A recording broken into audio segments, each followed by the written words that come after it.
Oke, Assalamualaikum warahmatullahi wabarakatuh. Selamat pagi, tetap semangat ya dimanapun Anda berada. Selamat datang para siswa-siswi baru atau peserta didik baru di SMP PGRI 2 Bandar Sri Bawono. Kalian kemarin sudah kelas 6 SD, karena pandemi tidak terasa sudah kelas 1 SMP atau kelas 7 SMP. Materi kali ini nanti akan tentang pengenalan kurikulum 2013. Mungkin di SD sudah sering ya, sering sekali terdengar kurikulum 2013, kurikulum 2013 dan seterusnya. Nah, di SMP ini mungkin ada sedikit berbeda. Muatan-muatan mata pelajarannya akan berbeda dengan di SD. Jadi kalian sebelum masuk materi sekolah di kelas SMP kelas 7, kalian harus kenal dulu apa sih kurikulum 2013 itu, bagaimana tahapan-tahapannya dan seterusnya. Nah, perkenalkan dulu ya, nama saya Fitra Wisnu Ilhami. Eh, Mungkin kalian sudah banyak yang kenal dengan saya ya, karena saya ya seperti ini orangnya, terkenal, kemudian ya keren, jos lah pokoknya ya. Oke, lanjut saja.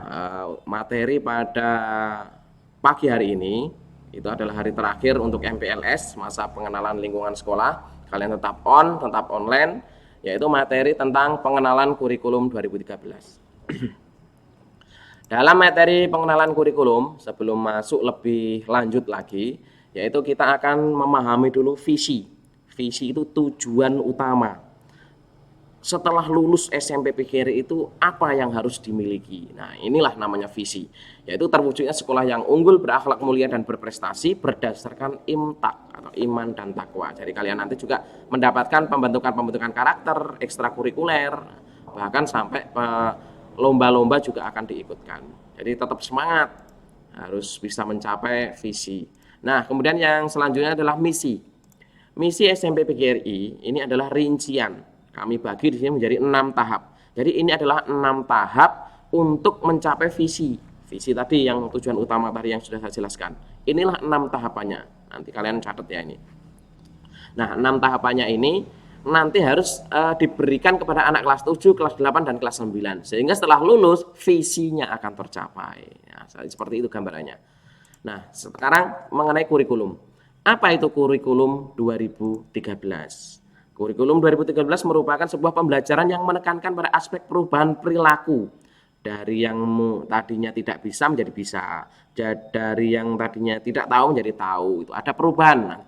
Dan kompetensi yang berimbang antara sikapnya, perilakunya, terus keterampilan, skillnya, mungkin dia pandai berbicara, pandai olahraga, pandai menghafal Al-Quran, pandai IT, dan lain-lainnya.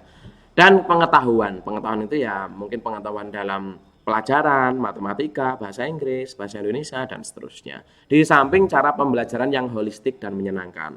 Pembelajaran yang di dalam K13 atau kurikulum 2013 itu harus menyenangkan, tidak membuat adik-adik itu takut, menangis, dicubit gurunya, tidak akan seperti itu. Karena kami belajar membuat kalian dewasa. Lalu apa saja yang dinilai dalam kurikulum 2013? Ada tiga aspek ya. Tadi sudah kami jelaskan mengenai tiga aspeknya. Nah, aspek yang dinilai di sini adalah tentang yang pertama adalah sikap, yaitu spiritual dan sosial. Sikap kalian, bagaimana keagamaan kalian sesuai dengan agama yang dianut. Mungkin kalau Islam sholat 5 waktunya, mengajinya, dan seterusnya. Sosial, bergaul dengan teman bagaimana, ramah, tidak suka menghina temannya, membuli kawannya. Kemudian bergaul dengan guru, gimana menghormati guru, kemudian sopan terhadap guru. Nah, itu adalah penilaian sikap. Yang kedua adalah penilaian pengetahuan. Pengetahuan itu meliputi faktual, konseptual, prosedural, dan metakognitif. Ini serta kecakapan berpikir. Artinya pengetahuan ini adalah kecerdasan otak ya. Jadi ini bukan penekanan utama karena penilaian K13 itu ada 3 nilai. Jadi ini hanya salah satu. Jadi bagi kalian yang mungkin saja lemot atau daya tangkapnya kurang, tidak usah minder, tidak usah khawatir. Mungkin kalian nanti kelebihannya di keterampilan atau sikap. Ya, jadi paham ya? Ya, tidak, aduh saya nanti pusing Pak kalau matematika, nggak usah khawatir. Saya ngeblank kalau bahasa Inggris, wah nggak usah khawatir. Tetap kalian berusaha, kami sebagai guru akan membantu untuk mempermudah. Kemudian kalian juga jangan minder. Siapa tahu kalian tidak pinter dalam pelajaran, tapi pinter olahraga, pinter di teknologi, IT, pinter di pramuka, dan lain-lain. Kemudian yang penilaian ketiga adalah keterampilan. Keterampilan di sini adalah penerapan dari pengetahuan dalam melakukan tugas tertentu. Misalnya disuruh maju, keterampilan berbicara, presentasi, kemudian keterampilan-keterampilan dalam pelajaran semuanya itu aplikasinya, prakteknya seperti apa, mungkin praktek bahasa Inggris, praktek prakarya, praktek IT atau ilmu teknologi dan informasi, dan seterusnya. Jadi 3 aspek itu yang dinilai. Kalian tidak perlu khawatir, semuanya akan dipermudah, apalagi di pembelajaran daring ini. Yang penting kalian adalah aktif, semangat dalam mengikuti pembelajaran dari semua Bapak Ibu guru yang menyampaikan. Itu tadi tentang aspek yang dinilai. Selanjutnya adalah tentang mata pelajaran dan kriteria ketuntasan minimal atau KKM ya, kalau kalian mengenalnya itu KKM. Nah, mata pelajaran di SMP PGRI ini ada sekitar 12 ya. Yang pertama ada pendidikan agama, kemudian pendidikan kewarganegaraan atau PPKN, ada bahasa Indonesia, ada bahasa Inggris, ada matematika, ada IPA, ada IPS, ada seni budaya, ada penjas. Nah, ini biasanya senang kalian olahraga, ada prakarya, ada TIK, teknologi informasi dan komunikasi, kemudian ada bahasa Lampung. Nah, kemudian KKM. KKM itu apa sih? KKM itu adalah kriteria ketuntasan minimal. Jadi, nilai minimal yang harus kalian dapatkan untuk setiap pelajaran berbeda-beda. Nah, di sini ada tabelnya. Nanti kalian pelajari, kalian amati tabelnya ini. Misalnya ini, pendidikan agama yang paling atas untuk kelas 7 itu minimal 72. Kalau di bawah 72, misalnya nilainya 50, berarti harus remedi atau mengulang pelajaran agama atau diberikan tugas-tugas oleh guru agama. Contohnya seperti itu. Nah, mungkin lagi pelajaran penjas untuk kelas 7 adalah 74. Terus kalian cuma dapat 70. Nah, berarti kan di bawah KKM. Itu berarti nanti harus mengulang. Nah, setelah mengulang itu diberikan tugas oleh guru penjas, baru kalian dinyatakan lulus, di rapat bisa naik kelas. Paham ya? Itu adalah fungsinya dari KKM untuk nanti bisa naik kelas atau tidak. Kemudian yang selanjutnya adalah tentang ekstrakurikuler. Nah, ini mungkin yang kalian tunggu-tunggu ya. Ekstrakurikuler yang dimaksud di sini adalah kegiatan-kegiatan ekstra di luar akademik, di luar pelajaran. Kalau di pelajaran mungkin kalian tidak terlalu semangat mungkin. Nah, karena kalian merasa tidak bisa, kemudian sudah berusaha, nah refreshingnya ada di ekstrakurikuler. Ada yang pertama ekstrakurikuler informatika dan teknologi. Nah, ini nanti akan dipelajari bagaimana mengoperasikan laptop, komputer, dan seterusnya. Tahfidz adalah untuk menghafal Al-Quran. Tenis meja itu olahraga ya, olahraga tenis meja. Kemudian ada sepak bola, ada futsal, ada seni musik, seni tari, ada pramuka. Nah, ini kalau saran saya kalian harus ikut pramuka, karena dengan ikut pramuka itu ada pembentukan karakter mental kalian. Kalian jadi akan lebih pemberani, lebih percaya diri.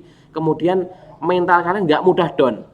Kemudian bulu tangkis, bola voli, TIC itu mungkin belajar berbicara bahasa Inggris, berkomunikasi sehari-hari menggunakan bahasa Inggris. Nanti ada pembinanya, apalagi nanti kalau kita sudah tatap muka ya, tatap muka, sudah tidak ada corona sudah hilang, nah insya Allah nanti semuanya bisa maksimal semuanya. Nah, kemudian bagaimana? Perlu nggak peran orang tua? Misalnya seperti itu. Itu sangat perlu. Dalam pembelajaran kurikulum 2013, peran orang tua itu sangat penting. Karena orang tua memiliki peranan dalam mendampingi dan membimbing anak. Ketika di rumah ya, kalau di sekolah kan ada bapak ibu guru. Tapi di rumah itu ada orang tua. Coba dibandingkan. Di sekolah mungkin nanti kalau sudah tatap muka, sudah lancar, tidak ada corona, mungkin jam 7 sudah di sekolah, pulang-pulang jam 1. Ini kan mungkin hanya sekitar 6 jam atau 7 jam. Maka sehari semalam kan ada 24 jam, sisanya itu ada di rumah. Makanya peran orang tua tetap besar. Jadi kalian tetap harus menurut nasihat orang tua, harus tetap menghormati orang tua, karena disitulah pembelajaran kalian dimulai untuk menuju lebih kedewasaan. Dan pembelajaran kurikulum 2013 ini menekankan pada pengembangan potensinya, potensi alamiah anak. Potensi kamu itu apa? Kamu pintar di sepak bola, mungkin kamu tidak terlalu pintar matematika. Jadi itu tidak usah menjadi hal yang membuat kalian minder atau down atau membuat kalian rendah diri, itu tidak. Setiap anak itu punya kelebihan masing-masing. Kemudian orang tua harus bisa memahami bahwa setiap anak memiliki potensi yang berbeda-beda. Kalian juga harus bisa berkomunikasi dengan orang tua bahwa bapak atau ibu, saya ini kurang pintar kalau pelajaran matematika, tapi saya pintar kalau poli, kalau olahraga, kalau IT atau kalau tahfidz, menghafal Al-Qur'an. Nah, berbicara atau berkomunikasi dengan orang tua seperti itu. Jadinya nanti kalian bisa imbang, tidak selalu dituntut yang harusnya seperti ini, tapi kalian nanti tidak bisa atau tidak kuat ya. Jadi santai saja, yang penting pembentukan karakter ini tetap kita berjalan, tetap berusaha. Dari sekolah juga akan memberikan kontribusi pembentukan dari kaliannya, nanti juga akan semangat, kemudian proaktif. Jadi jangan malas-malasan, jangan kalah dengan yang lain. Kalau yang lain bisa, kamu harus bisa. Harus mikirnya seperti itu. Jadi tidak akan yang namanya ketinggalan, sampai kamu dibully kemudian karena nggak bisa. Jadi seperti itu tentang kurikulum 2013. Insya Allah sudah panjang lebar ya, saya menjelaskan dengan singkat. Terima kasih. Di sini saya juga dengan istri saya tadi ya, Bu Lisda, kalau nggak salah sudah menyampaikan di materi yang sebelumnya. Itu kami juga welcome kalau kalian memang mau belajar, mau bertanya, kapanpun, dimanapun bertemu ya silahkan. Karena ini semua demi untuk kesuksesan kita bersama, khususnya di SMP PGRI 2 Bandar Sri Bawono. Jadi hal-hal lain yang nantinya setelah kalian menonton video ini, saya akan memberikan list pertanyaan, apa saja pertanyaannya saya kirim di grup WA. Nanti juga kalian akan mengirimkan jawaban dalam kertas lembar, diberikan nama lengkap dan kelas. Kalau kelas tentunya kelas 71 ya, karena saya pada hari Sabtu ini memberikan materi di kelas 71. Jadi silakan nanti kalian tetap semangat, tulisannya harus tulisan yang bagus. Yang bagus itu seperti apa? Yang bisa dibaca. Kalau tulisannya urak-urak nggak bisa dibaca, itu nilainya akan berkurang. Ya, jadi berusaha terus, tetap semangat, tetap jaga kesehatan. Nggak usah keluar rumah kalau tidak darurat, tidak penting, karena ini masih pandemi, masih PPKM, masih pemberlakuan pembatasan kegiatan masyarakat di Kecamatan Bandar Sri Bawono, biar tidak ada penularan virus lebih lanjut. Terima kasih dari saya. Billahi taufik wal hidayah. Wassalamualaikum warahmatullahi wabarakatuh.